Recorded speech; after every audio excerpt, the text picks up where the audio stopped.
मेरी कविता धृतराष्ट्र के पाप। पाप नहीं अंधा होना, पाप नहीं अंधा होना, मगर अपने अंधेपन को जिंदगी भर कोसना पाप है। और यही पाप धृतराष्ट्र के विनाश की शुरुआत है।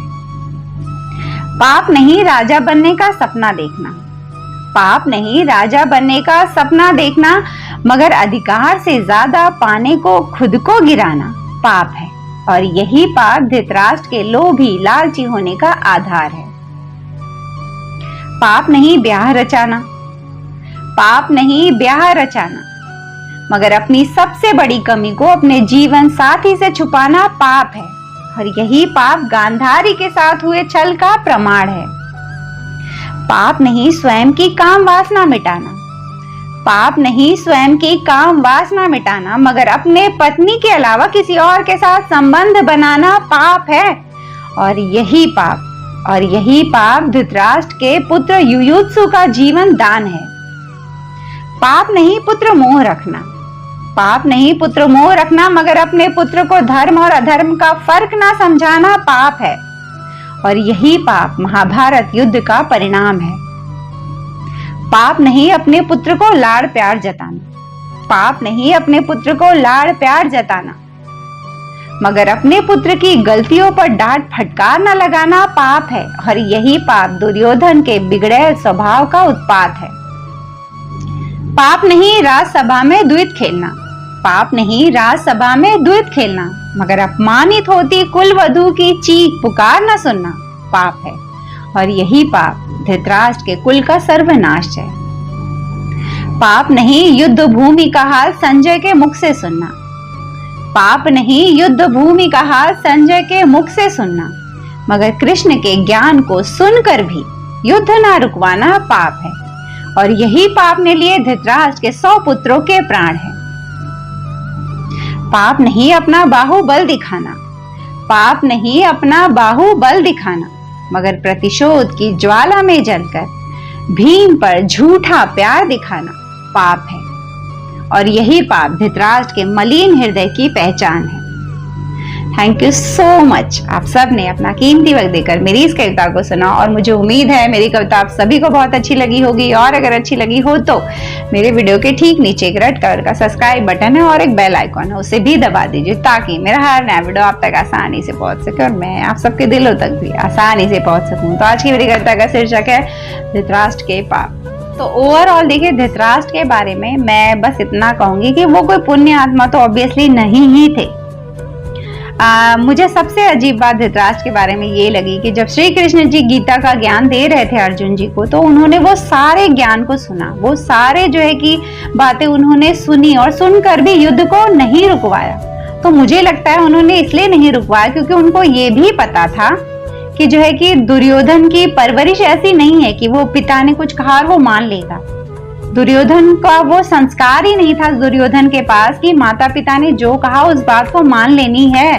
तो ये बात भी जो है कि धृतराष्ट्र को बहुत अच्छे से पता थी, जिस वजह से जो है कि वो ये जानते थे कि मैं चाह कर भी जो है कि अब दुर्योधन को युद्ध ना करे इस बात के लिए मना नहीं पाऊंगा, इसलिए युद्ध को धृतराष्ट्र के हो जाने दिया, ऐसा मुझे लगता है। सो मैंने आप लोगों को बताया। अब अगर मैं आप सबसे ये कह रही हूँ कि धृतराष्ट्र की आत्मा जो है बहुत मलिन थी, तो अब हम इस टॉपिक के बारे में बात करेंगे कि आत्मा, परमात्मा और जीवात्मा, इन तीनों में फर्क क्या है। हमारे मन में मोस्टली ये जो है कि कंफ्यूजन होता है कि परमात्मा क्या है, आत्मा क्या है, जीवात्मा क्या है। तो आज मैंने जितना समझा है वो फर्क मैं आप सबको समझाने की कोशिश करती हूँ। तो देखिए सबसे पहले मैं परमात्मा की बात करती हूँ। परमात्मा शब्द को अगर आप तोड़ते हो तो 2 शब्द मिलेंगे आपको, परम और आत्मा।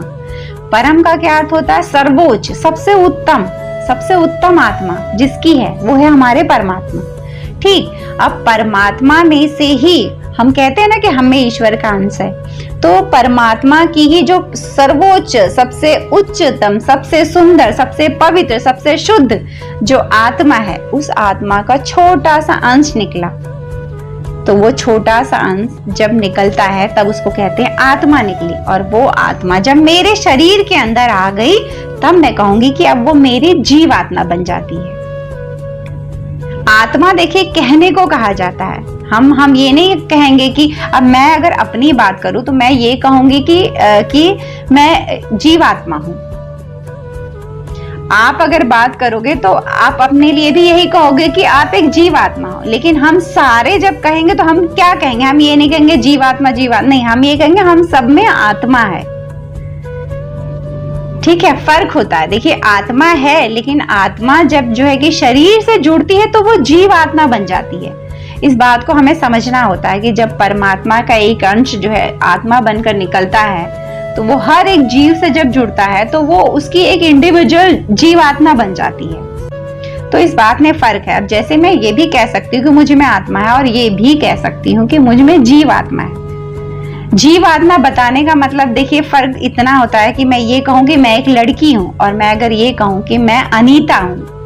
अब दूसरा प्रश्न ये उठता है कि हमारी आत्मा रहती कहाँ है? ये तो आप सबको पता होना चाहिए कि हृदय में एक अनाहत चक्र है। उस चक्र में जो है कि हमारी आत्मा का निवास होता है, वहीं हमारे परमेश्वर का जो है निवास होता है।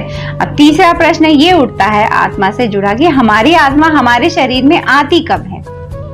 तो देखिए, बहुत सारी किताबों में अलग अलग सी बातें मिलेगी। कोई कुछ कह रहा है, कोई कुछ कह रहा है, बट मैंने जितना समझा, मुझे जो सही लगा वो मैं आप सबसे कहूंगी कि मुझे लगता है आत्मा शरीर में जब गर्भ में शिशु होता है, बच्चा होता है, तब ही आती है। देखिए, शुरुआत में ये बनता है, बच्चे का जो है हृदय बन जाता है, दिल बन जाता है, और 6वें हफ्ते में उस जो है हृदय में जो हार्ट बीट आती है, तो जो हार्ट बीट, जो पहली हार्ट बीट होती है ना, बस मुझे लगता है कि उसी वक्त जो है कि आत्मा जो है कि हमारे शरीर में एंटर करती है। तो ये बात मैं आप सबसे कह रही हूँ कि प्रेगनेंसी के दौरान जब मैं दोपहर को सोई हुई थी तो 5 हफ्ते 6वां वीक चल रहा था और मैं सोई थी, तो मतलब ऐसे बस लेटी थी, पूरी तरह से सोई नहीं थी, कोशिश कर रही थी कि नींद आ जाए, और एकदम से जो है कि मुझे बच्चे की पहली हार्ट बीट समझ आई और मैं ऐसे चौंक गई कि कुछ तो हुआ। तो फिर मुझे एक अजीब सी फीलिंग आई। तो अब मैंने जब बहुत सारी किताबें पढ़ी तो मुझे ये समझ आया कि एक्चुअली वो ही मोमेंट है जब आत्मा जो है कि आके जो है कि हमारे जो है कि शरीर में जुड़ती है। और देखिए, आत्मा का ना एक गुण होता है कि आत्मा ना चेतना के साथ आती है। आत्मा सिर्फ अकेले नहीं आती। जैसे ही आत्मा हमारे शरीर में आती है, चेतना जागृत होती है, और चेतना जागृत होती है वैसे ही हमारी हार्ट बीट चलने लगती है, और हार्ट बीट चलते ही तुरंत हमारी सांसें चलने लगती हैं। ये सब कुछ बहुत फटाफट होता है। अब जैसे देखिए, आग है, आग के अंदर गुण क्या होगा? आग के अंदर गुण है कि उसमें एक दाहिक शक्ति है, वो जला सकती है हर चीज को। अब देखिए, ये एक प्रश्न आप लोगों के मन में ये उठ सकता है कि आखिर एक्चुअली आत्मा करती क्या है? क्या हम रोते हैं तो आत्मा भी हमारी रोती है? सुख दुख अनुभव आत्मा को क्या अनुभव होता है? तो मैं ये कहूंगी कि देखिए, आत्मा जो है कि पहली बात तो हम आत्मा नहीं, अगर मैं अपनी बात करी तो मैं कहूंगी मेरी जीवात्मा। तो अब देखिए, मेरी जीवात्मा जो मैं बोल रही हूँ, जो मैं कर रही हूँ, उसको जो है कि दर्शक समझिए, वो सब कुछ जो है कि देख रही है, सुन रही है, समझ रही है। जीवात्मा समझ रही है। फर्क समझिए, जीवात्मा और आत्मा जो है एक ही सिक्के के 2 पहलू है, ऐसे मानिए आप। अब मैं जो बोल रही हूँ, सुन रही हूँ, क्रिया कर रही हूँ, वो जीवात्मा सब साक्षी बनकर, दर्शक बनकर देख रही है, समझ रही है। ठीक, जीवात्मा समझ सकती है। हम कई बार देखिए कहते हैं ना, जब बहुत ज्यादा दर्द मिलता है तो कहते हैं ना कि मेरी अंतरात्मा हिल गई। इसका मतलब ये है कि आपको जो दर्द पहुंचा वो आपकी जीवात्मा तक पहुंचा। जीवात्मा तक दर्द, तकलीफ, दुख सुख का अनुभव पहुंच सकता है। लेकिन जब इसी आत्मा को हम जो जीवात्मा कह रहे हैं, मेरी जीवात्मा कह रही हूं मैं, अगर इसी में से मैंने खुद को हटा दिया, मतलब जीते जी मैंने ये मान लिया ये शरीर नश्वर है, मेरा नहीं है, सच्चाई जो है ये आत्मा है, तो ये जीवात्मा का जो दूसरा सिक्का आ जाएगा मेरे सामने, वो जीवात्मा मेरी आत्मा बन जाएगी। और जैसे ही मैंने अपनी जीवात्मा को आत्मा बनाया, आत्मा जो है कि तुरंत जो है परमेश्वर से कनेक्ट हो जाएगी। फर्क समझिए, जीते जी इस शरीर को भुलाना, यानी आपने अपनी जीवात्मा को आत्मा बना दिया। लेकिन जब तक इस शरीर से मोह है, तब तक आत्मा जीवात्मा बनी रहेगी। परमेश्वर का जो अंश है आत्मा, वो इस शरीर में जीवात्मा बनी रहेगी जब तक जीव रहेगा। और जब जीव ही नहीं रहेगा तो जीवात्मा से जीव हट गया, बची क्या? आत्मा। और आत्मा बची तो आत्मा का शुद्ध स्वरूप परमेश्वर ही है। देखिए, आत्मा को कोई अनुभव भी नहीं होता। अगर हम आत्मा की बात करेंगे ना का, तो कुछ उसको अनुभव भी नहीं होता। आत्मा जो है कि समझ एक प्रकाश का पुंज है, उस तरह में पड़ी है। पर जब जीव आत्मा में बन गई आत्मा, तो उसको सब कुछ जो है महसूस अनुभव होगा, वो देखेगी, समझेगी, दर्शक बनकर, साक्षी बनकर सब महसूस करेगी। और इतनी पूजा पाठ, ध्यान जो है कि योग ज्ञान की बातें करनी होती, सिर्फ ये भूलने के लिए कि हम इस शरीर से बाहर निकले, हम इस शरीर के सुख दुख पीड़ा से बाहर निकले। जैसे ही हमने इस शरीर का सारा बंधन मोह माया तोड़ दिया, यही जीवात्मा पवित्र आत्मा बन जाएगी। और आत्मा बनते ही आप परमात्मा से कनेक्ट हो जाओगे। पहले परमात्मा से आत्मा निकलती है और आत्मा निकलकर हम तक पहुंचकर जीवात्मा बनती है। अब हमें क्या करना है?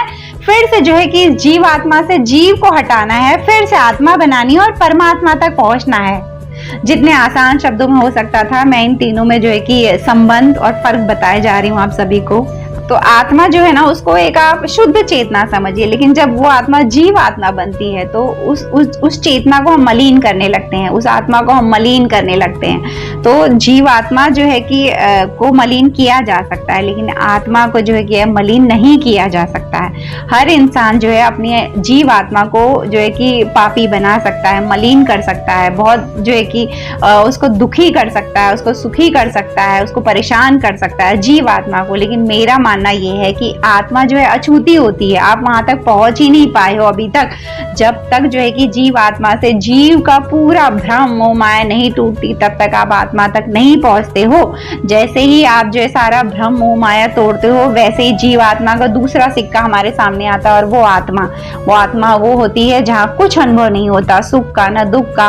आप जो है कि समय के काल चक्र से परे हट जाते हो, और तब जो है कि आत्मा का कनेक्शन परमात्मा से हो जाता है। ये जो है ना, आत्मा की परमात्मा तक पहुंचाने की जो तलाश है, जो खोज है, उसमें जुटिए, क्योंकि ये बहुत गहरा ज्ञान है, ये बहुत डीप नॉलेज है। ये कोई आसान काम नहीं है। इस दुनिया के जो सारे काम आप देख रहे हो ना, सब आसान है। पैसा कमाना आसान है, सब कुछ आसान है, लेकिन इस आत्मा को जो हमारे अंदर है, उसको परमात्मा में विलीन करना, ये जो है कि सबसे बड़ा ज्ञान है। और इस ज्ञान को पाने के पीछे थोड़ा बहुत दौड़िए जरूर। तो ये थी मेरी बातें आज के इस टॉपिक पर। और अगर आप सबको भी कुछ सवाल करना हो आत्मा, परमात्मा और जो है जीव आत्मा के संबंध में, तो मुझे कमेंट करिए और पूछिए। अगले किसी वीडियो में मैं कोशिश करूंगी आप सबके जो है कि डाउट को क्लियर करने की। और चलती हूँ, एक और नए वीडियो में आप सबसे मेरी मुलाकात रहेगी। तब तक उससे दोस्ती बनाए रखिएगा। किससे? इससे।